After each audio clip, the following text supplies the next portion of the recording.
এক সময় এই ফলটি ফেসবুকে প্রচন্ড ভাইরাল হয়েছিল। এটি মূলত ফেসবুকে বড়লোকি ফল নামে পরিচিত ছিল। ফলটার এতটাই দুর্ভাগ্য যে তার আসল নামটা ধরে সবাই ডাকতেই ভুলে গেছিল।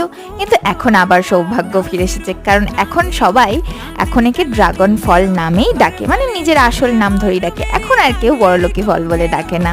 কিন্তু আসল কথা হচ্ছে, আমি এই ফলটা এতদিনে একবারও টেস্ট করার সাহস দেখাতে পারিনি। ফাইনালি টেস্ট করলাম।